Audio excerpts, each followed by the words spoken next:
Across the burning cradle of Africa, where the earth breathes in silence and exhales dust and golden light, a vast wilderness stretches beyond the horizon, a world forged by sun, wind, and survival.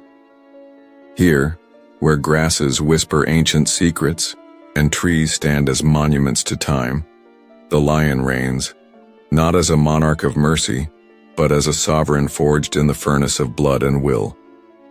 This is not a place of peace. This is a kingdom of consequence. A realm where only the strongest survive.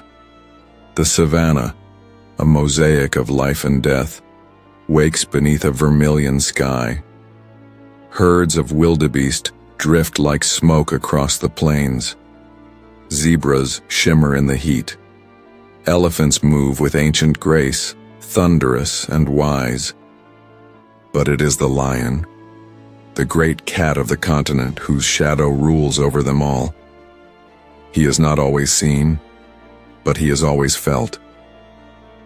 A lone roar echoes across the dust-veiled morning, deep and thunderous, a call that belongs to no ordinary creature. It is a declaration of power, of territory, of warning. It is the voice of a king, not one seated on a golden throne, but a king who has earned his rule with claws and courage. His mane, dark and matted with the dust of years, flows like fire against the wind. His eyes, scarred yet fierce, hold the memories of battles fought and won. His body bears the burdens of survival, torn flesh, broken teeth, and the swagger of a ruler who has outlived those who challenged him. He is known only by the stories his scars tell. A lion forged not in glory but in suffering, but he is not alone. Behind him trails a coalition, his blood brothers perhaps, or allies born of mutual ambition. Together they have carved their rule into this land, marking their territory with scent, claw, and presence. Their power is not permanent. In the wild, no crown is ever truly secure. But for now, this dust-covered kingdom is theirs.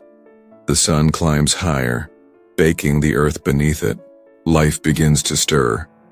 In the shade of acacias, a lioness awakens, her flank rising and falling with soft breath.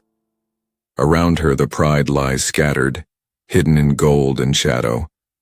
Cubs tumble in the dust, their play both innocent and brutal.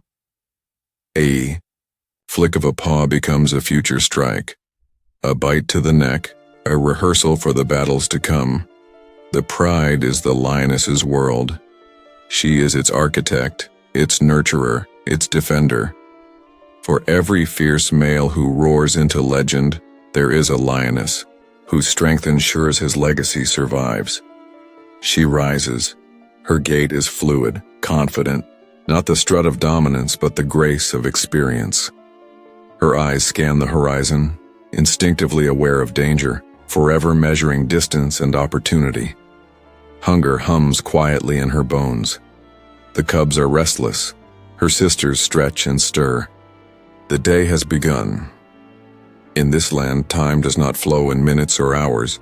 It passes in heartbeats, in hunts, in the rise and fall of legacies. Each lion in this pride lives in delicate balance between the comfort of the group and the threat of the unknown. Outside their range, rogues stalk, exiled males driven by bloodlust or desperation, waiting for their moment to strike. Within the pride, a hierarchy pulses, a quiet tension between youth and age, power and purpose. And above all, the land watches. It offers no mercy, only tests. Seasons shift like moods. The rains, when they come, sweep life across the plains.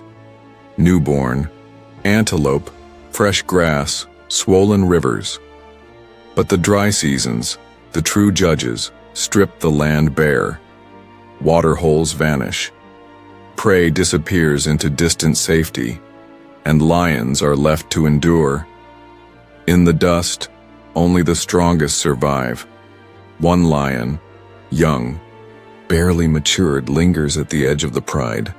He watches his elders with silent ambition. His mane, still growing, flutters weakly in the breeze. His muscles, lean and hungry, are taut with energy. In his heart, the fire of rebellion burns, though he does not yet know it. He will grow. He will challenge. And one day he may leave, forced or defiant, into the wilderness of exile, to carve his own path or be forgotten. Such is the rhythm of lion life. Every pride is a story in motion, written not in ink but in scars. Across the valley, vultures circle, a silent omen in the sky. The pride watches. The old male rises from the shade, his steps deliberate, heavy. He knows what it means. A kill. Not theirs, he growls, not out of hunger but anger. In this land, every victory denied is a threat. Another predator has claimed the prize, perhaps a rival lion, perhaps a hyena clan. The war for survival is never ending, and each meal is a battle.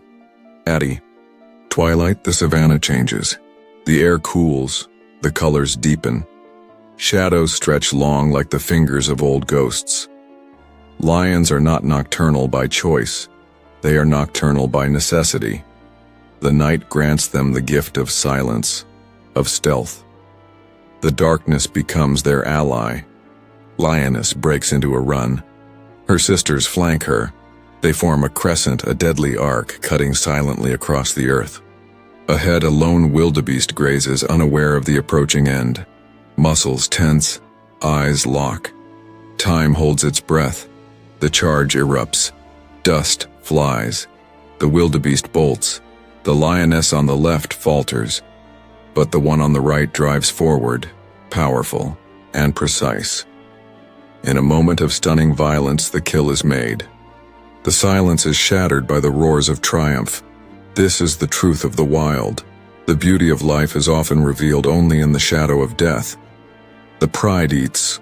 The cubs feed first, growling over scraps. The mothers follow, tolerant and watchful. The males arrive last, but they do not ask. They take. Dominance has its price. The old male feeds, his mouth painted crimson, his teeth cracked but fierce. This meal may be his last for days, or longer. He knows it. He doesn't waste a second. And under the stars, their kingdom sleeps once more. But it is not peace. It is the eye of the storm. Far in the distance, a sound rises, faint at first, then unmistakable.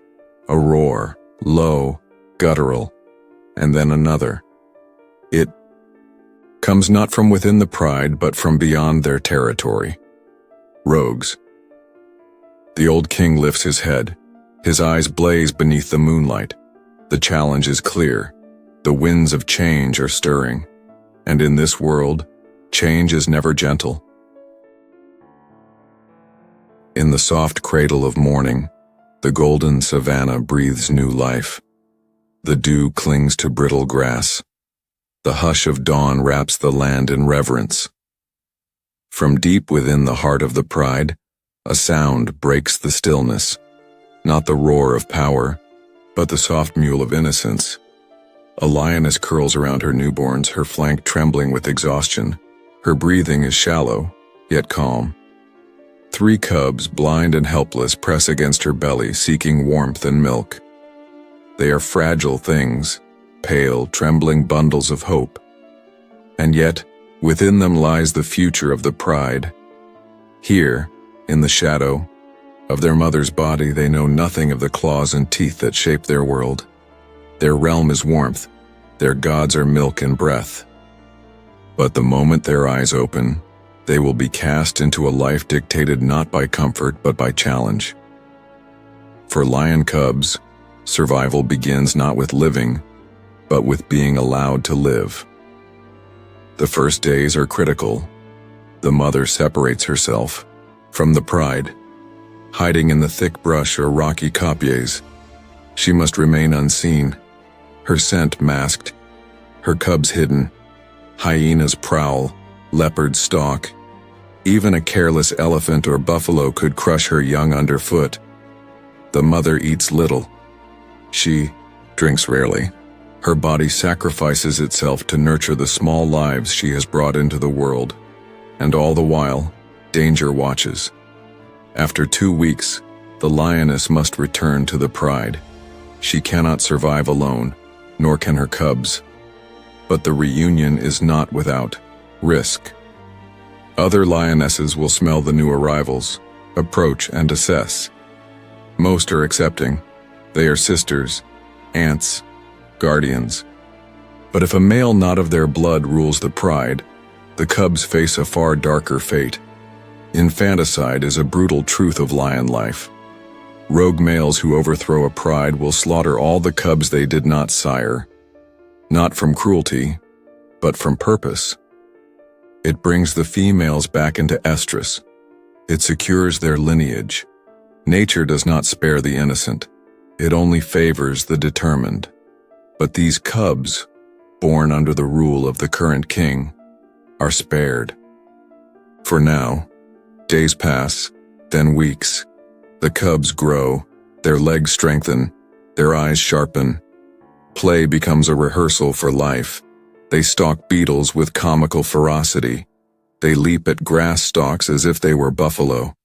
Their games are riddled with growls, bites, and chases. But beneath the chaos, instincts awaken. The pride watches them. The lionesses teach not through words, but through presence. One misstep, and a cub is corrected with a swat or a growl. They must learn when to submit, when to stand tall, and how to sense danger that lurks even in silence. Among the litter, one cub stands out, slightly larger, more curious. He pounces first. He climbs higher. His play is rougher. His eyes hold something ancient, a fire that cannot be taught. He is bold, but boldness can be a curse in a world ruled by consequence. One afternoon, as the pride rests beneath the thorn trees, this cub strays too far. Drawn by the scent of decay, he pads toward the remains of an old carcass. He is unaware of the danger. From the shadows, a spotted form slinks into view. A hyena. Young, reckless, hungry. The cub freezes. His mother hears his cry. In a breath, she is on her feet. Her charge is swift, furious. The hyena retreats snarling, but too late. The lioness strikes. Dust explodes. The cub is saved, but not unharmed. A gash along his shoulder bleeds. It will leave a scar. He limps back to the pride, shaken. The other cubs nuzzle him, and his mother licks the wound. No words are spoken. No lessons explained. But the wild has marked him, and the mark will shape him. The lionesses nurse their cubs with tenderness but no illusion. They know the odds. Less than half of lion cubs survive their first year. Disease, starvation, conflict. So many threats wait in the shadows. The young learn to fear the heat, for it brings thirst. They learn to fear the rain, for it washes away their trails, making them harder to find. And most of all, they learn to watch the skies. Vultures do not circle the living. Months pass. The cubs grow stronger. Milk gives way to meat. They are led to kills, fresh and old. The scent of blood becomes familiar. The texture of flesh, a lesson. They fight for scraps, snarling with tiny teeth, mimicking the violence they will one day wield. Hunts become more than events, they become teachings. The cubs watch their mothers spread wide through the grass. They crouch low, wait, pounce. They see success and failure, the silence of patience, and the roar of triumph. They see discipline, sacrifice. They learn that even the strongest lioness returns from the hunt bruised, bleeding, limping, and sometimes with nothing. One night the pride stalks a herd of buffalo. The wind is in their favor. The cover is good. The plan is precise. The lionesses strike. Dust and panic erupt. But something goes wrong. A buffalo turns, charging one of the mothers. She stumbles. A horn catches her flank. She falls hard. The cubs scream. The pride retreats. The wounded lioness limps back, bleeding from her ribs. She is alive, but barely. The next morning, the cubs press against her, frightened and quiet. They do not play. They simply lie beside her, learning the most important lesson of all: even the strongest fall. But falling does not mean giving up. Days later, the lioness walks again. Limping, yes, but standing. The pride resumes its rhythm, and the cubs begin to play once more.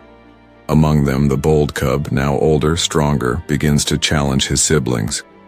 Not for dominance, but for identity. He is growing into something more than a cub. His paws are heavier. His voice is deeper. The soft fuzz along his neck hints at the mane to come. He wrestles his brothers with increased force. He growls louder. He walks with a strut he has not earned, but believes is his. The pride begins to shift. The old king watches from afar. He knows what is coming.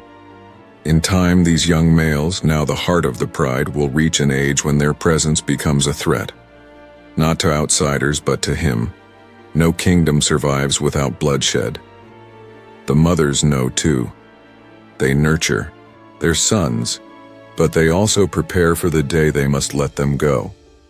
The day when love must yield to law, because in the wild, there is no inheritance, only challenge. Cubs become adolescents. Adolescents become rivals, and rivals must choose exile or death. But that day is not yet here. For now, under the setting sun, the pride lies in peace. The young lions sleep beside their sisters. Their bodies twitch with dreams of hunts, of dominance, of things their minds cannot yet comprehend. Above them, the sky burns with crimson fire. The winds carry the scent of change. The bold are still becoming. But becoming does not guarantee survival. Only strength does. And even then, the wild chooses what it will keep.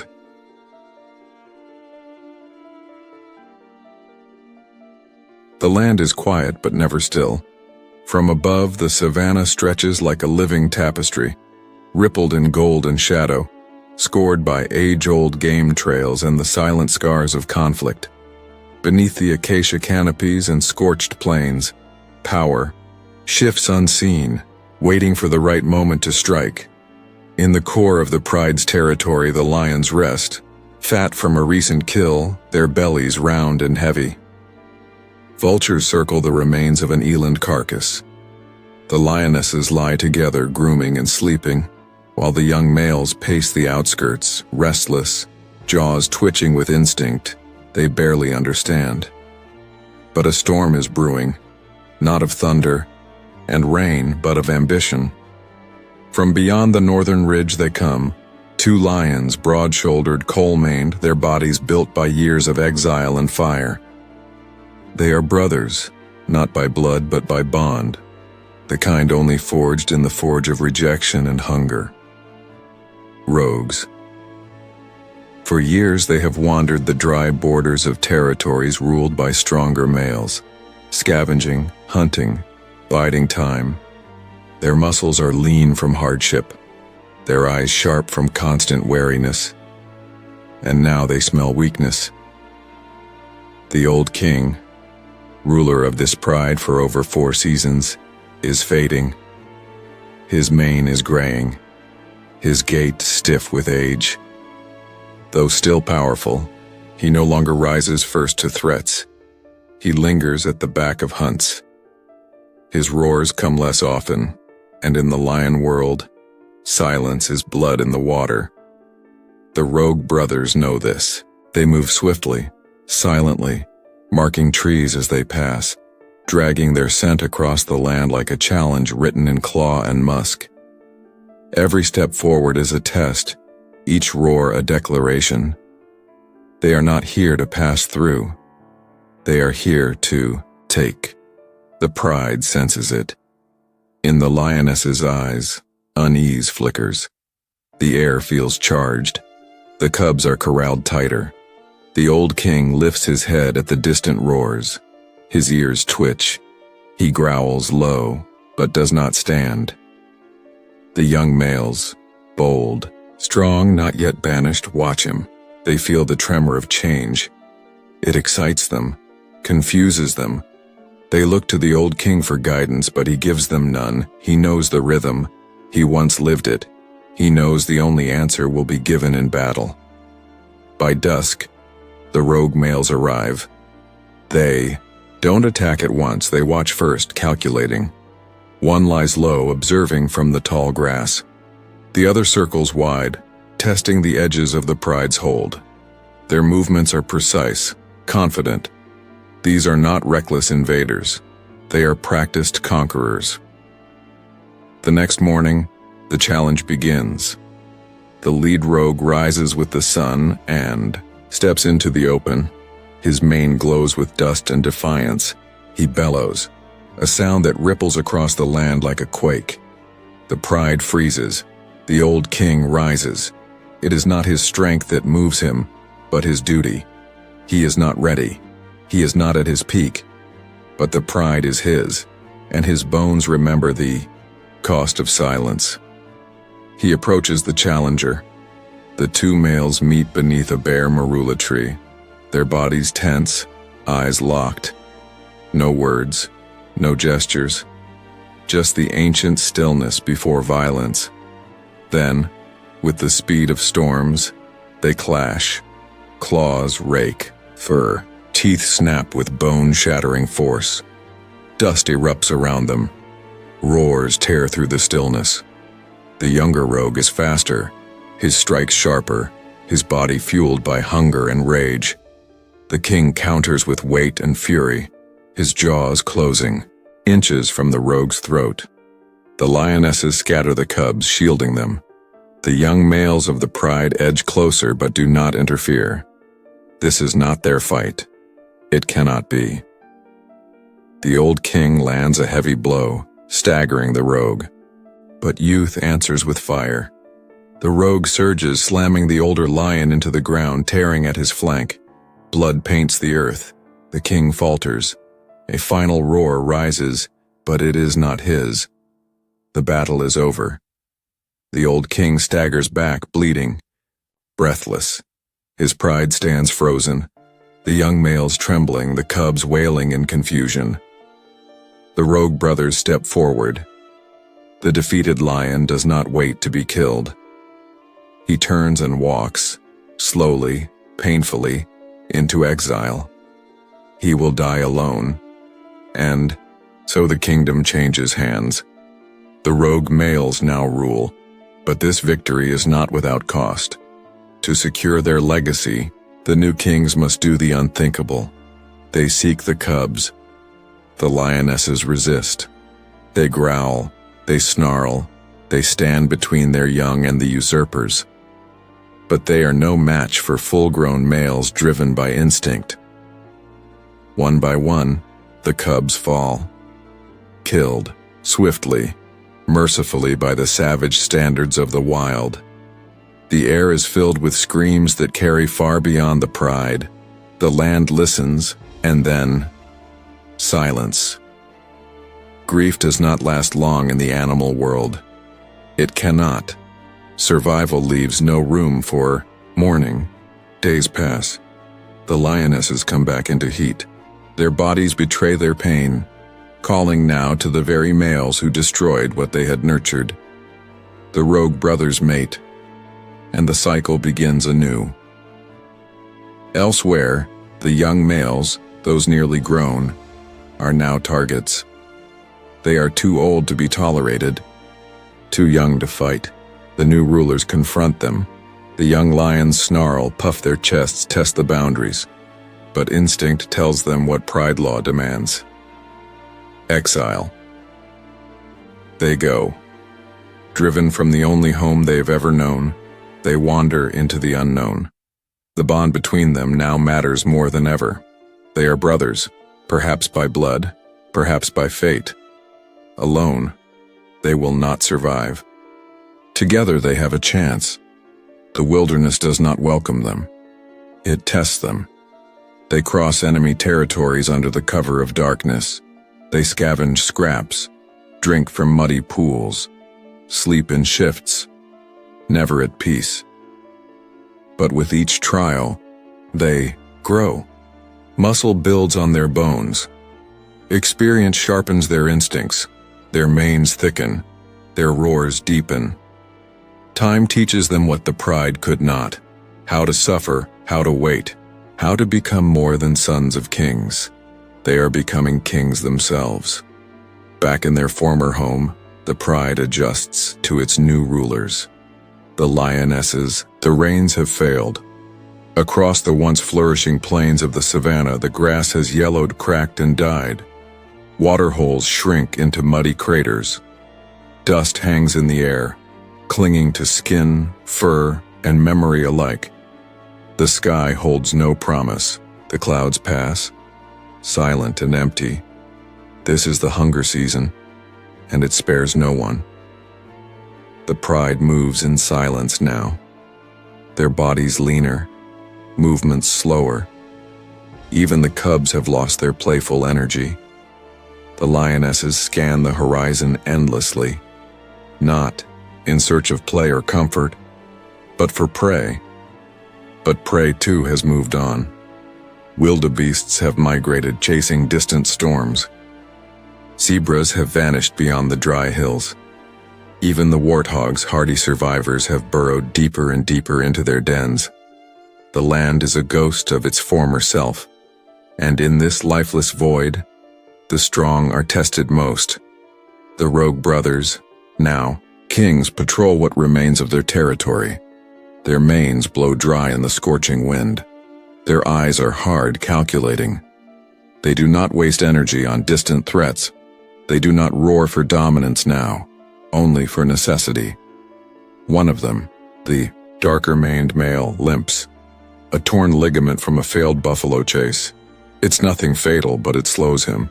Weakness, however slight, is dangerous in these times. The lionesses are driven to desperation. Once they hunted cooperatively with grace and confidence. Now, their strikes are rushed, reckless. One ambush ends in disaster, chasing a lone kudu. Too soon, the prey escapes. A lioness is gored in the flank. The injury festers in the heat. There is no time for healing. Every hour without food is a step closer to death. At night, the pride listens to the calls of scavengers, hyenas, jackals, vultures. The air itself seems to moan with the ache of the land. Lions, once proud rulers, are reduced to scavengers themselves. They follow the scent of decay. A giraffe carcass, dead not from lions, but thirst. The pride feeds in silence, growling softly over bones. Every scrap is fought for. Cubs hiss at each other. Lionesses push their own offspring aside to secure a meal. Survival rewrites love into hunger. And yet the worst is still to come. One morning, the pride awakens to a sound it has not heard in days.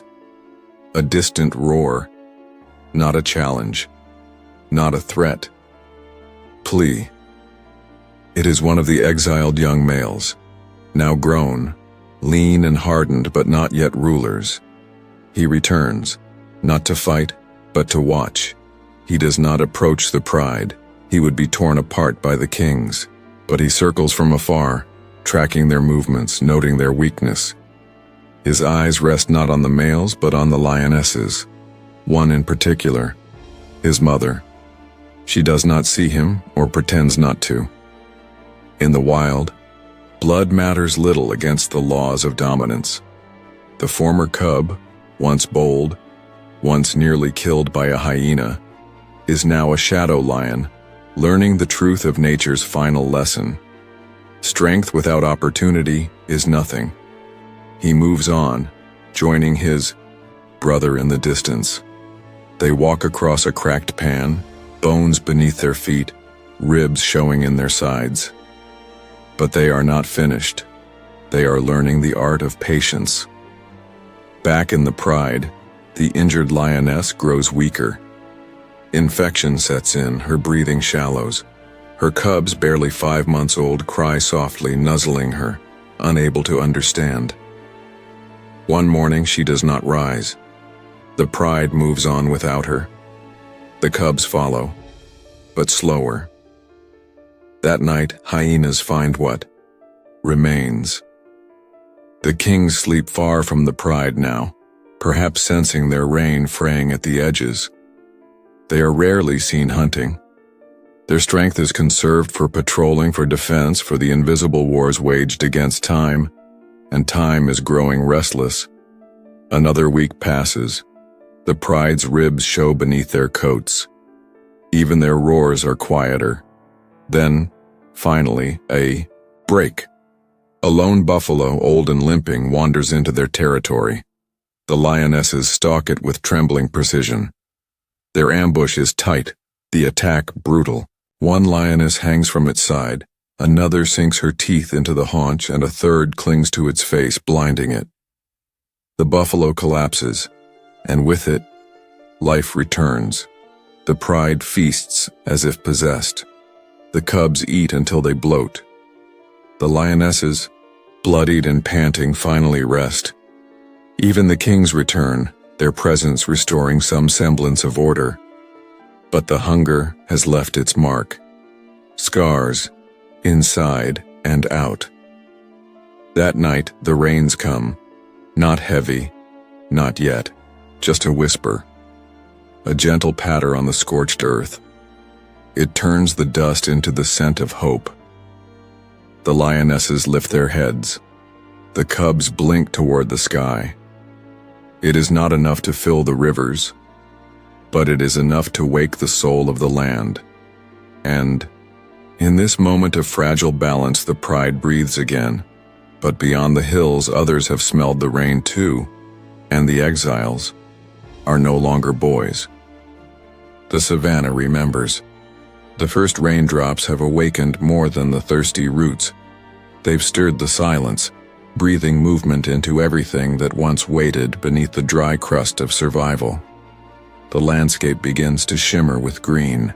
Once again, timid shoots emerging from the barren earth. Herds return in scattered clusters, and with them, so do those who were cast out.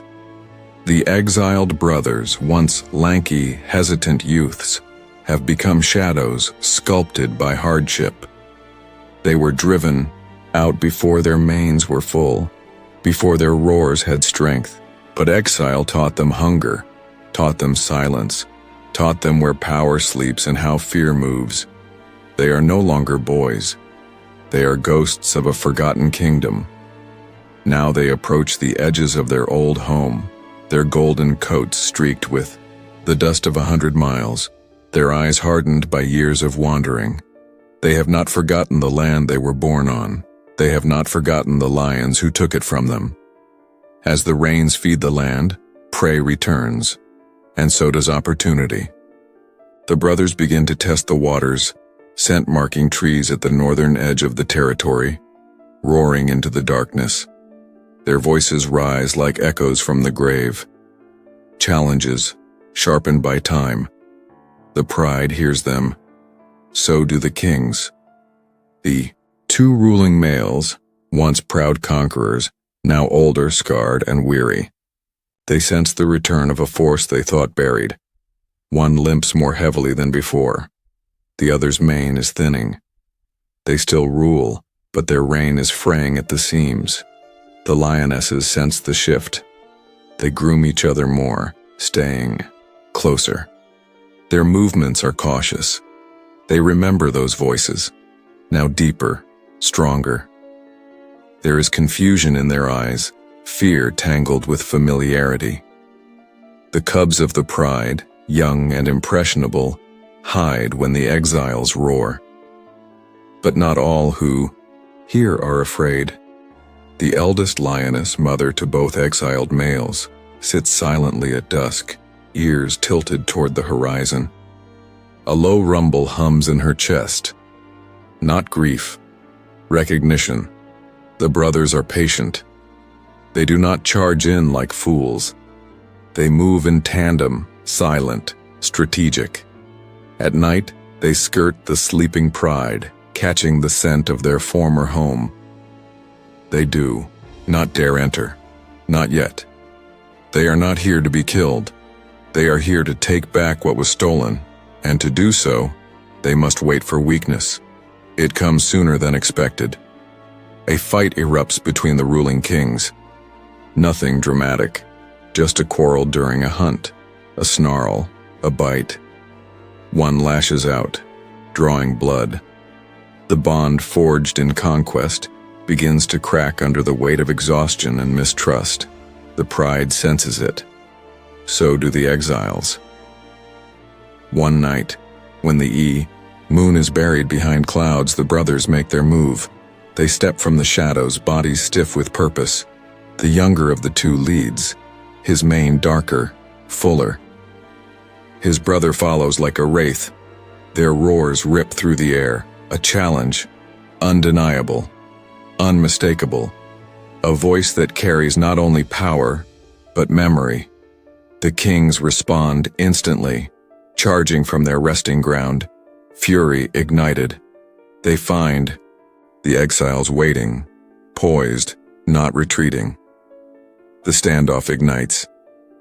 Dust swirls around the four lions, two pairs bound by blood and vengeance.